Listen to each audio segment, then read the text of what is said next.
Assalamualaikum warahmatullahi wabarakatuh. Di kesempatan kali ini kita akan melanjutkan materi di bab yang ketiga, yaitu kaidah pencacahan. Ya, di bab ini nanti adalah bab untuk mengawali bab yang terakhir, yaitu peluang. Anak-anak bisa lihat di LKS dimulai dari halaman 65. Jadi saat anak-anak melihat video saya, anak-anak bisa sambil melihat LKS-nya agar apa yang saya jelaskan ini bisa lebih dipahami oleh anak-anak. Tapi sebelum saya mulai, kita berdoa dulu. Semoga apa yang kita pelajari kali ini bisa bermanfaat untuk kita semua. Di bagian yang pertama ini ada dua aturan yang dijelaskan, yaitu aturan penjumlahan dan aturan perkalian. Seperti bisa anak-anak lihat di LKS halaman 66 dan 67, di situ ada beberapa contoh soal atau contoh kasus dalam kehidupan sehari-hari, mana yang nanti menggunakan aturan penjumlahan dan mana yang menggunakan aturan perkalian. Ya, untuk yang pertama di halaman 66 ini tentang percobaan dan hasil percobaan. Ya, pada bagian ini nanti diberikan contoh memasangkan celana dan kaos, ya. Anak-anak pun biasanya juga mengalami, ya, dalam kehidupan sehari-hari, punya celana sekian potong, punya kaos atau atasan sekian potong. Jadi ada berapa banyak variasi pakaian yang anak-anak punya, itu bisa digunakan atau bisa dihitung dengan cara aturan ini nanti. Pada bagian yang pertama ini diberikan 2 celana dan 3 kaos, ya. Celananya ada warna biru dan hitam, lalu kaosnya ada warna kuning, merah, dan biru. Ada berapa pasangan baju yang bisa kita miliki? Ini bisa dinyatakan dalam tabel. Misalkan kaosnya diletakkan di bagian atas, lalu celananya di bagian samping di sini. Jadi ada variasi celana biru dengan kaos kuning, celana biru dengan kaos merah, celana biru dengan kaos biru, lalu ada celana hitam dengan kaos kuning, celana hitam dengan kaos merah, dan terakhir celana hitam dengan kaos biru. Dari sini kelihatan bahwa dari 2 celana dan 3 kaos, anak-anak akan punya 6 pasangan pakaian yang bisa digunakan, ya. Ini kalau menggunakan tabel. Kalau dengan diagram pohon bisa dilihat di bagian bawahnya. Di sini celananya dulu yang diuraikan, ya. Celana ada biru dan hitam, lalu di masing-masing warna celana dipasangkan dengan warna kaosnya, ya. Jadi biru ini dengan warna kaos kuning, merah, biru. Lalu celana hitam dipasangkan juga dengan warna kaos kuning, merah, dan biru. Hasilnya juga sama, ada 6 pasangan pakaian yang bisa kita miliki, ya.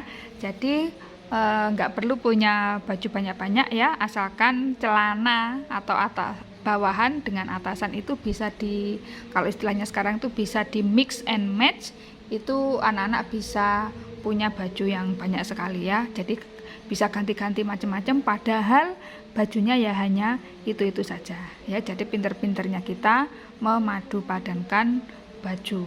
Belum lagi kalau cewek itu nanti kalau ada bawahan, ada atasan, belum lagi nanti ada kerudungnya, ya. Kalau cowok mungkin pakai topi, ya, dan seterusnya. Berikutnya di halaman 67, ya, ada satu peristiwa di mana ada 3 orang anak, Andi, Budi, Caca, yang merupakan teman sekelas, ya. Diberikan di situ gambarnya bahwa rumahnya Budi itu berada di antara rumahnya Andi dan rumahnya Caca. Kalau Andi mau ke rumah Budi, ya, itu ada 3 jalan yang bisa dilewati. Kalau Budi mau ke Caca ada 5 jalan yang bisa dilewati. Lalu pada contoh kasus yang pertama ini Budi tidak masuk sekolah ya. Jadi yang di tengah ini dia nggak masuk sekolah. Lalu dia mau pinjem catatan antara mau ke rumah Andi atau ke rumah Caca. Dia pinjem mau kemana? Pinjem kemana ya? Pinjem ke Andi atau pinjem ke Caca. Nah, di sini pertanyaannya, ada berapa banyak jalan yang dapat dilalui Budi untuk meminjam buku catatan? Ya, yang pertama, Budi harus memilih meminjam buku catatan ke rumah Andi atau ke rumah Caca.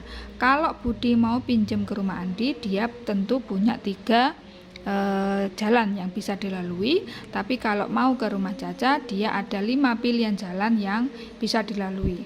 Jadi cukup memilih salah satu aja, mau ke rumahnya Andi atau ke rumah Caca. Tetapi pertanyaannya adalah berapa banyak jalan yang dapat dilalui? Itu banyaknya adalah 3 ditambah 5, jadi ada 8 ya, ada 8 jalan yang bisa Budi lalui untuk meminjam catatan baik ke rumahnya Andi atau ke rumahnya Caca. Yang mana aja 8 itu ya, ini A, B, C dan 1, 2, 3, 4, 5. Kalau dijumlah maka totalnya ada 8 jalan yang bisa dilalui. Peristiwa yang kedua, ini Andi mau ke rumah Caca melewati rumah Budi ya. Andinya di sini. Dia mau ke rumahnya Caca lewat rumah Budi ya, karena nggak ada yang langsung ya. Nah, ada berapa jalan yang bisa dia lalui kalau mau ke rumah Caca? Di sini dibuatkan tabel ya. Kalau Andi mau ke rumah Caca itu lewat rumah Budi dulu, ada 3 jalan. Terus dari rumah Budi menuju ke rumah Caca ada 5 jalan. Sehingga ada banyak jalan yang bisa dia lalui. Itu dibuatkan tabel seperti ini. ABC ini jalan dari Andi ke Budi. Lalu 1 sampai 5 ini adalah jalan dari Budi ke rumah Caca. Berarti pasangannya ada berapa ini? Ada 15. Kalau dari gambar bisa dilihat ya, misalkan Andi ke rumah Budi lewat jalan A, dia mau ke rumah Caca lewat jalan nomor 4, itu juga bisa. Yang penting tujuannya adalah dari Andi menuju ke Caca. Itu ada 15. 15 itu dari mana? Dari 3 dikali 5. Nah, dari 2 contoh ini anak-anak tentunya bertanya-tanya, kenapa yang contoh yang A ini tadi 3 tambah 5, tetapi yang contoh yang kedua ini 3 dikali 5. Ya, berarti ada aturan penjumlahan dan aturan perkalian. Kira-kira perbedaannya atau kapan sih kita menggunakan aturan penjumlahan dan kapan kita menggunakan aturan perkalian?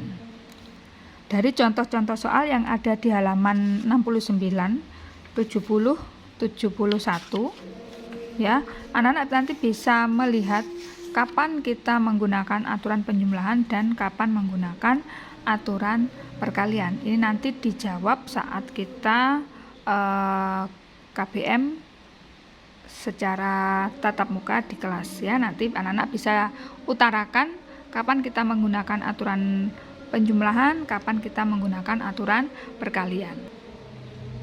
Sampai di sini dulu penjelasan saya tentang aturan penjumlahan dan aturan perkalian.